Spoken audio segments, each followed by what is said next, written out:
acordada por volta das 2h30 da manhã, com uma batida na porta de seu apartamento. Quando ela abre a porta,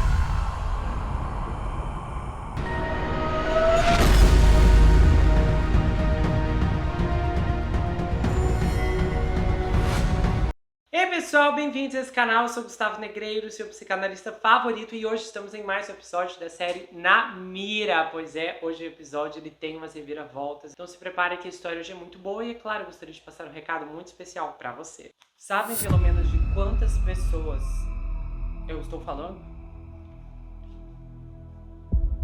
Querem ver o número?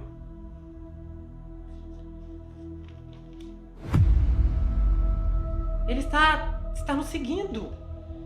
E então a van para ao lado delas.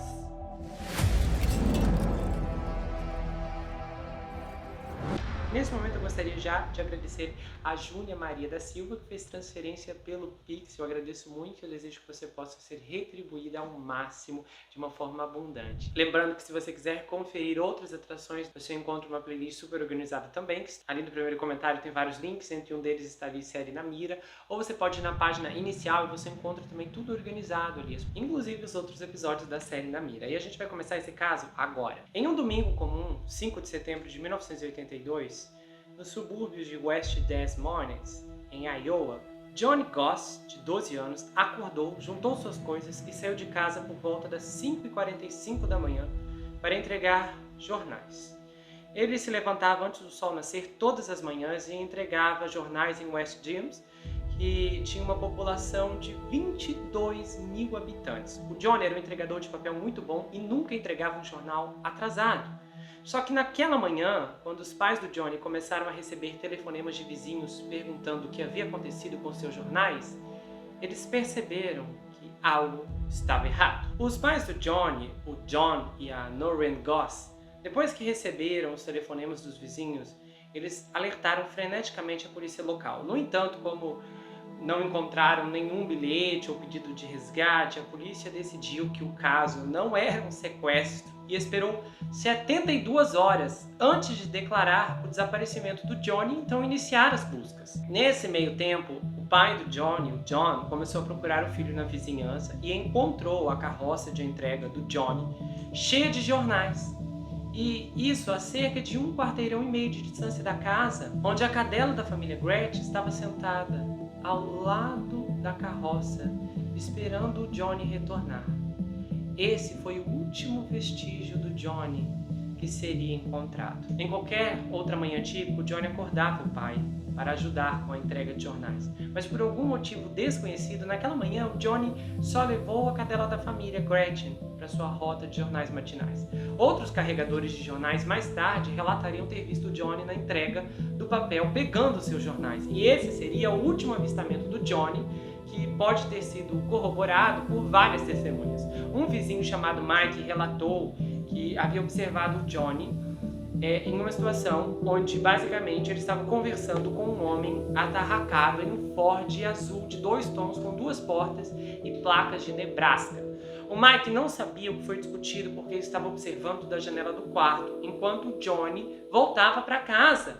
O Mike notou outro homem o seguindo. Outra testemunha, John Ross, viu um homem em um carro azul conversando com o Johnny também.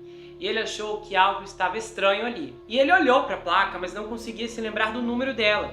Então ele pensou, poxa, eu continuo me levantando à noite para ver se eu consigo me recordar dessa placa. Mas isso não aconteceu. Aí ele foi submetido à hipnose e conseguiu dizer alguns dos números. E que a placa era de Warren County, em Iowa.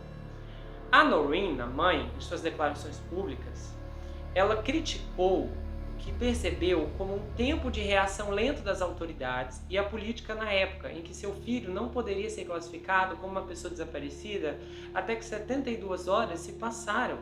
Por sua estimativa, a polícia não chegou para fazer o relatório pelo menos até 45 minutos, mesmo estando a apenas 10 quarteirões da sua casa. Enquanto aguardavam o fechamento da janela de 72 horas para que o Johnny pudesse ser classificado como desaparecido, a Noreen e o John Gosch organizaram seu próprio grupo de busca, e eles se encontraram com amigos, familiares e vizinhos em um parque perto de sua casa.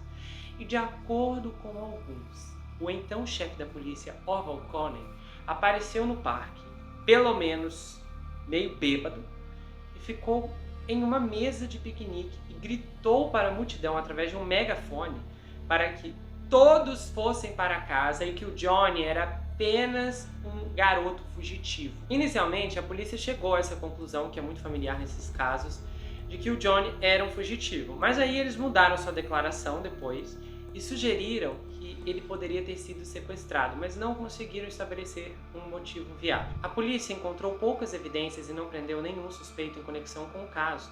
E a certa altura, o chefe da polícia de Coney disse a Noreen: "Olha, nós não temos um crime."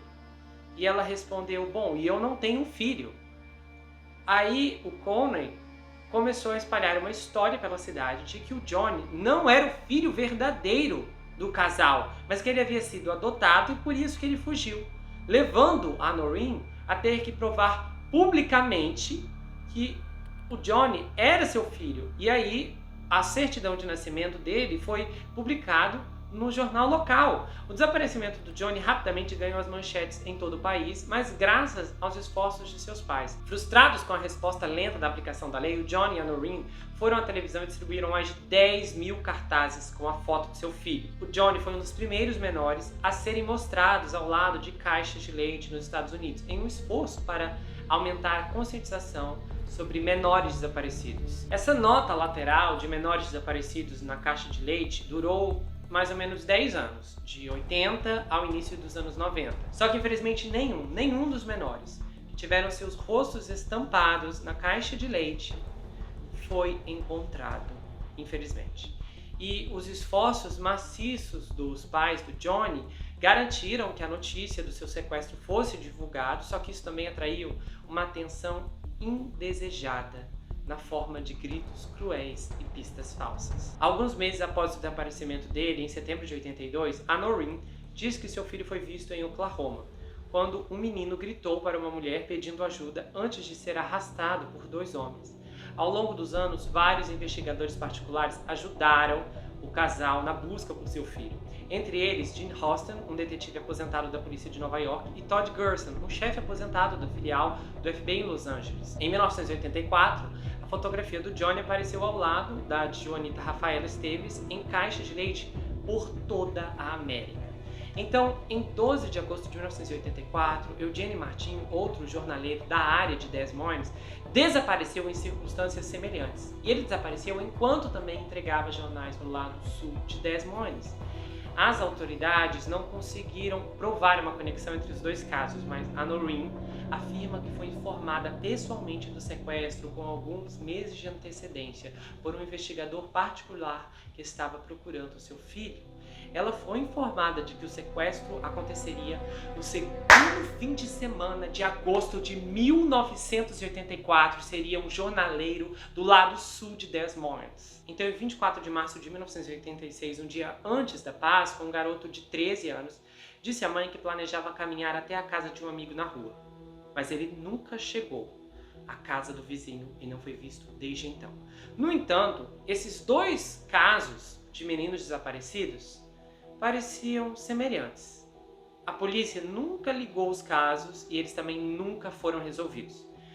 O John e a Noreen se divorciaram em 1993 e o John ficou na casa da família, a casa que o Johnny conhecera enquanto ainda viviam, e a Noreen se mudou para seu próprio apartamento. O caso gerou interesse nacional à medida que a Noreen se tornou cada vez mais vocal sobre a inadequação da investigação policial dos casos de menores desaparecidos. E ela fundou a Fundação John Gosch em 1982, através do qual visitou escolas e falou em seminários sobre predadores. E ela até fez um lobby da lei The John Gosch Bill, uma legislação estadual que determinaria uma resposta imediata da polícia aos relatos de menores desaparecidos.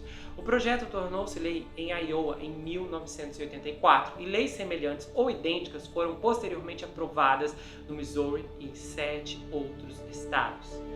Então, em agosto de 1984, a Noreen testemunhou em audiências no Senado sobre crime organizado e sobre um esquema de violação de menores.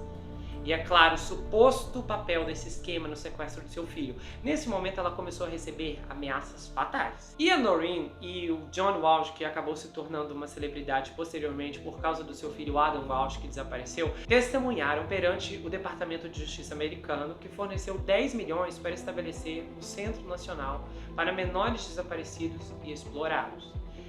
Ela, a Noreen, foi convidada para a Casa Branca pelo presidente Ronald Reagan para a cerimônia de dedicação. Aí o que acontece? Em 1989, Paul Abernathy, de 21 anos, disse a seu advogado John DeCamp que havia sido sequestrado em um anel de perversões com Johnny quando era adolescente e foi forçado a participar do sequestro do Johnny.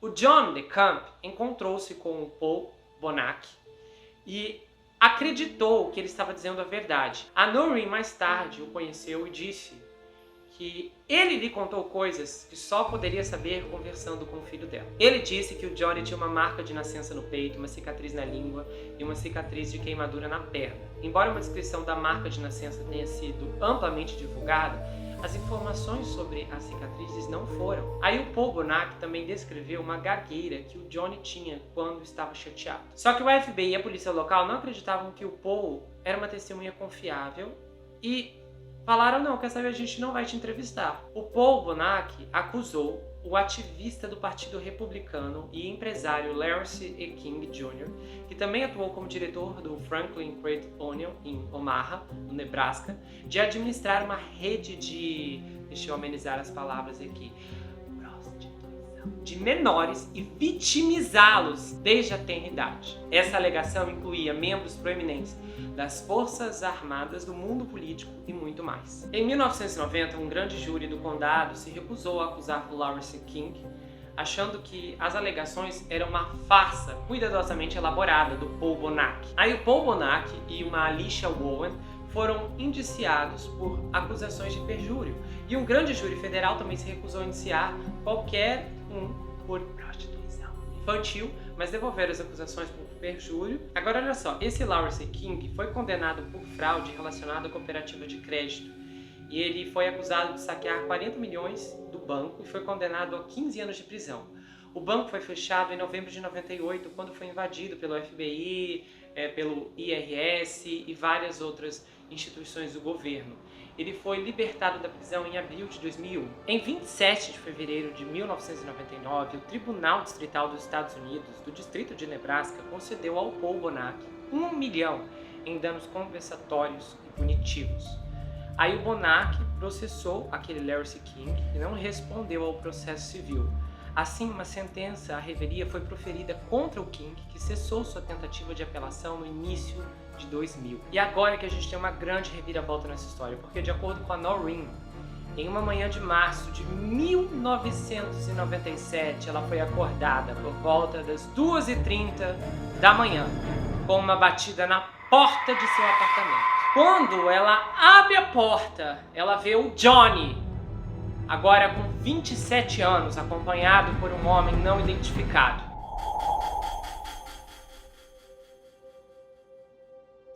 A Noreen disse que o Johnny abriu a camisa para revelar uma marca de nascença no peito, mas a Noreen disse que nem precisava ver a marca de nascença, ela reconheceu o Johnny instantaneamente. Eles conversaram por cerca de 1h30 e ela não tinha ideia de quem era o outro homem que estava ao lado dele.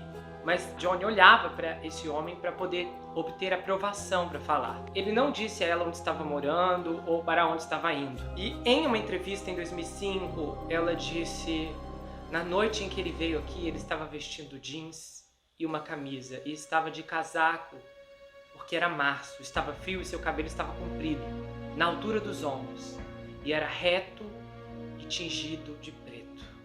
A Noreen foi ao FBI e pediu que criassem um esboço de seu filho agora adulto, mas a falta de evidências além da sua própria história levou as autoridades a duvidar que o Johnny ainda estivesse vivo. A Noreen acredita firmemente que o Johnny foi sequestrado como parte de uma quadrilha de tráfico infantil. e que a investigação foi dificultada por causa dos grandes nomes envolvidos no esquema. As autoridades não negaram que essa seja a teoria possível, mas a polícia de Des Moines disse: não há evidências que sugiram que o Johnny foi arrastado para uma rede de guerra. A Noreen e o seu marido nunca perderam a esperança de que ele fosse encontrado e estivesse vivo. E ela afirmou uma vez em uma entrevista dizendo: nós vivemos sem o Johnny há muito tempo. Isso não é novo para nós, mas ainda dói. Em 27 de agosto de 2006, a Noreen recebeu um envelope sem identificação em sua porta da frente que continha 3 fotografias. Uma foto colorida mostrava 3 meninos completamente vestidos, deitados lado a lado em uma cama, com a boca amordaçada, os tornozelos amarrados e os pulsos amarrados atrás das costas. Outra mostrava um dos meninos, que a Noreen acreditava ser o Johnny, sozinho e deitado em uma cama, sem camisa, amarrado e amordaçado. A terceira mostrava um homem possivelmente falecido com uma ligadura amarrada no pescoço. No mesmo dia, outras pessoas ligadas ao caso, incluindo um ex-senador estadual do Nebraska, John DeCamp, também receberam as fotos por e-mail ou pelo serviço postal. A Noreen ficou imediatamente convencida de que um dos meninos era o Johnny, e ela enviou as fotos para James Rosten, um detetive particular aposentado de Nova York que a havia ajudado no passado. Esse James recebeu as fotos no dia 26 de agosto. Em 13 de setembro de 2006, o Departamento de Polícia de West Des Moines recebeu uma carta anônima carimbada de tampa, que questionava a autenticidade das fotos. Cavalheiros, alguém fez uma brincadeira repreensível com uma mãe em luto. A foto em questão não é de seu filho, mas de 3 meninos em Tampa, Flórida, entre 1979 e 1980, desafiando um ao outro para uma competição de fuga. Houve uma investigação sobre essa foto feita pelo gabinete do xerife do condado de Hillsborough.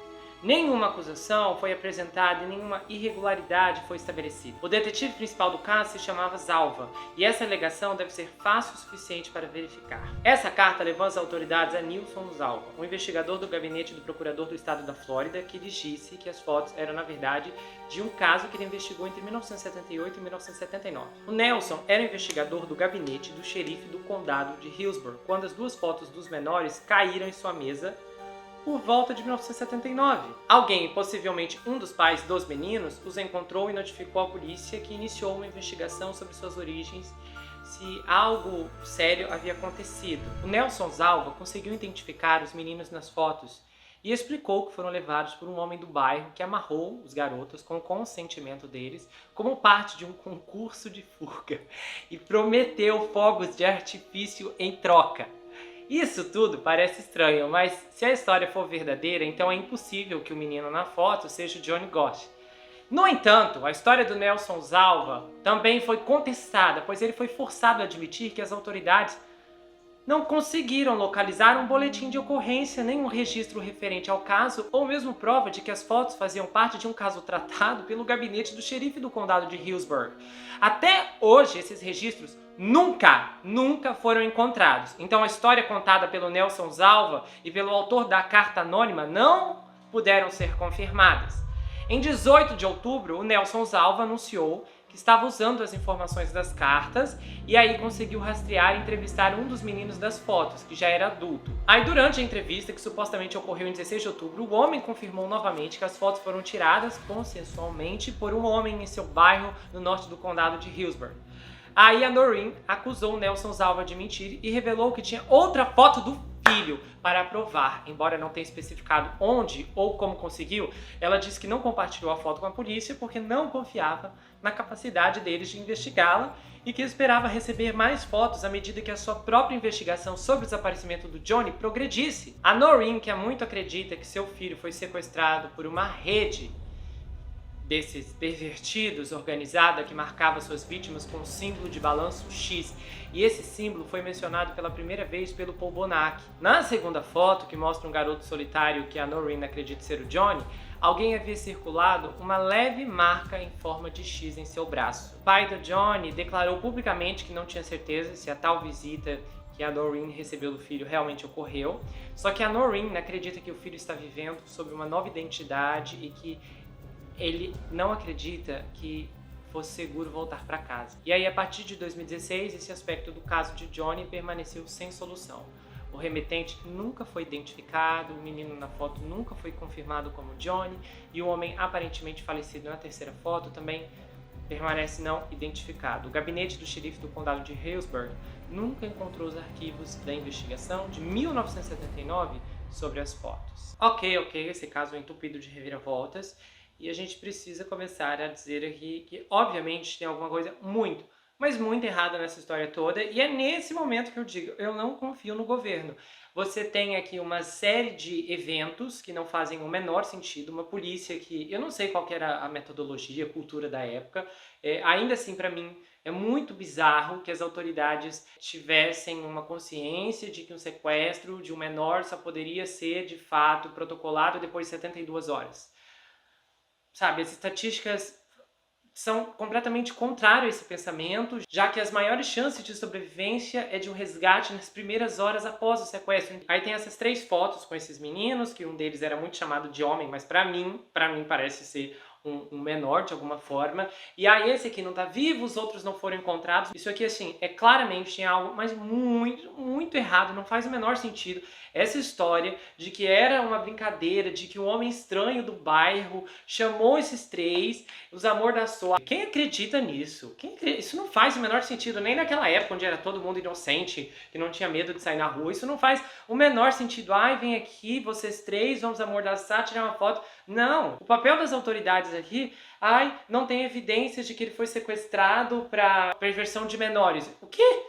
Tá, ele foi sequestrado, você não tem evidência para confirmar nem negar nada, como que pode dizer isso? Para mim isso é muito suspeito. Toda vez que, não temos como confirmar isso, vocês não têm como confirmar nada, essa é a verdade. Esse é um tipo de caso que é muito revoltante, a forma como essa mãe e esses pais foram tratados ao longo desses anos, com esse bando de evidências que foram surgindo misteriosamente de lá para cá e ninguém nunca fez nada, é assim chocante, ou é uma negligência absoluta, o que não parece ser o caso porque é muita coisa para ignorar, ou o que é mais sensato para mim parece um tipo de acobertamento. Você está olhando para uma série de eventos e uma série de circunstâncias onde um evento estava levando ao outro, então você vê jornaleiros ali que foram simplesmente sumindo, uma mãe que tem alegações fortíssimas de que tinha sido avisada do sequestro com meses de antecedência, aí tem essa questão do Paul Bonacci, que tipo assim, não acreditamos que você possa ser confiável, nem vamos te interrogar. Que?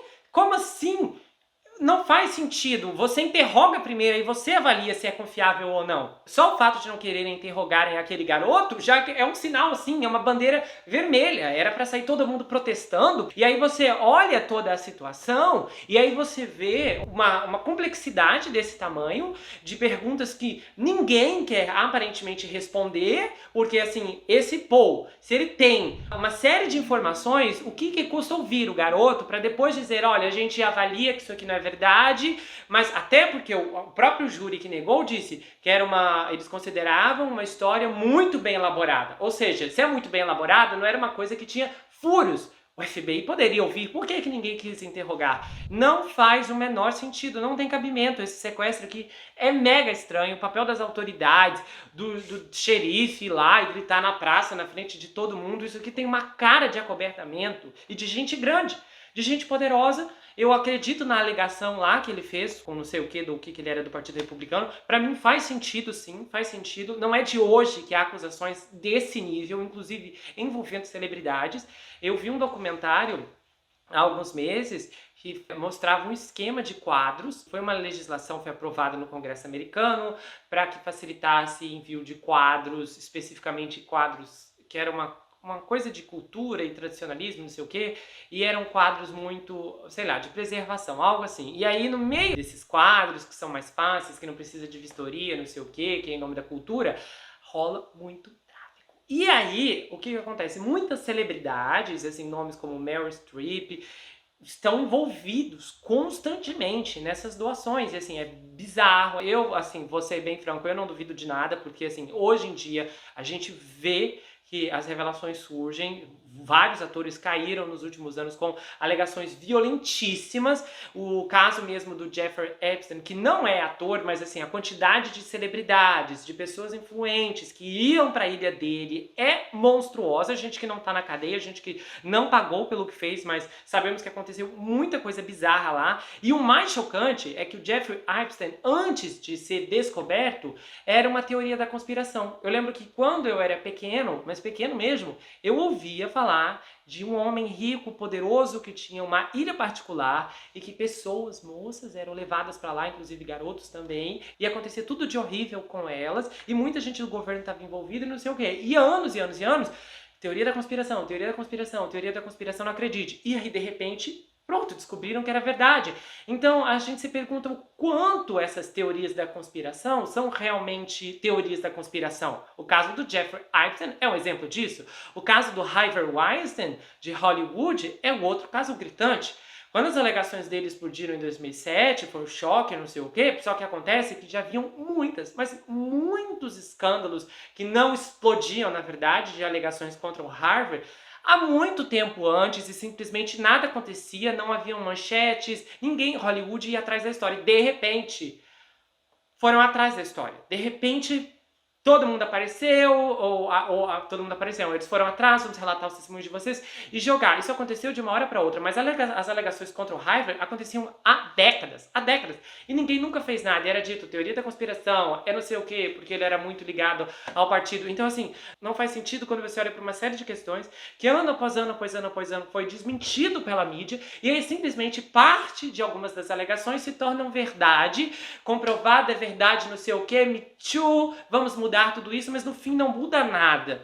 E aí que é preciso observar o quanto as coisas não batem e o quanto essa história deixou de fazer sentido. Essas fotos, me desculpa, mas me parece ser o Johnny. Eu olhei bem para essas fotos e me parece ser o Johnny. O cabelo, o rosto, me parece ser o Johnny.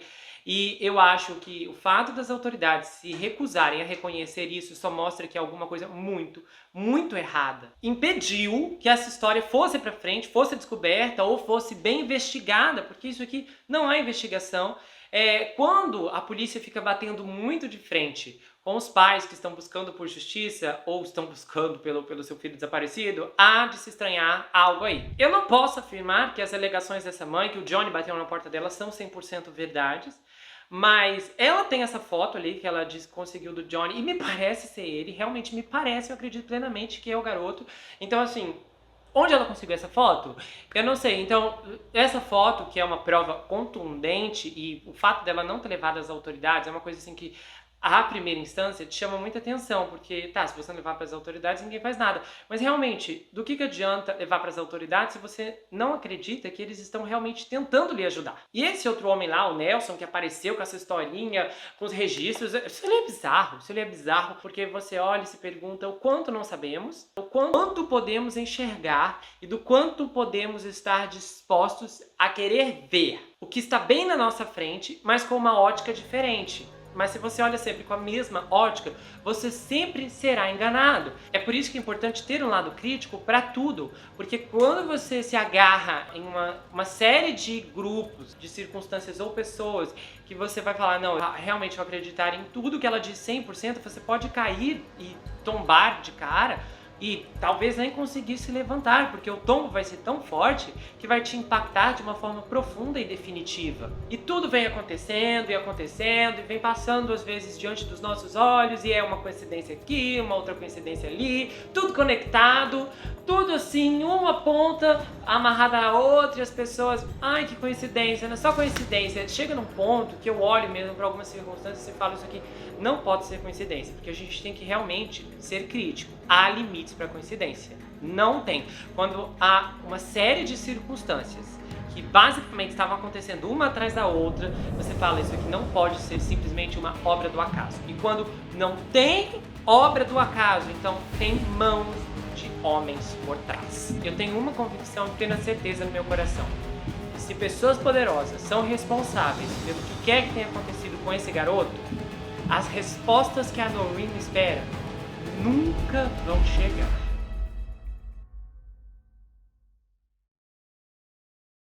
Bom, se você gostou desse vídeo, inscreva-se no canal, ativa o sininho, compartilha, dá o seu like e passa esse vídeo adiante. Se você quiser saber mais sobre mim, adquira meu livro Perfeito Estranho.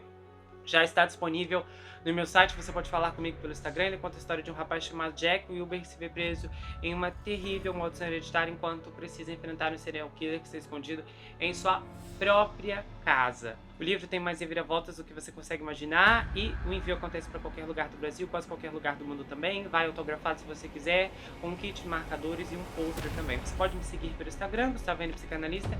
Eu tenho um canal de cortes, onde as análises são recortadas e postadas por lá. E eu também tenho um grupo no Telegram, onde acontecem votações, bastidores e muita coisa exclusiva que vem à tona apenas por lá.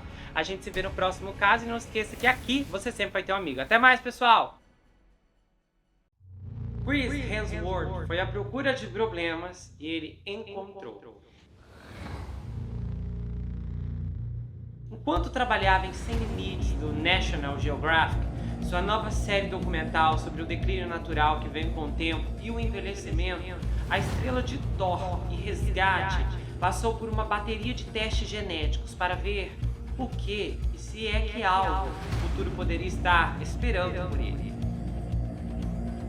Gravado em seu próprio DNA, o que ele descobriu foi o seu maior medo. Você verá com detalhes exclusivos a origem e agora o momento dramático na vida de Chris Hemsworth.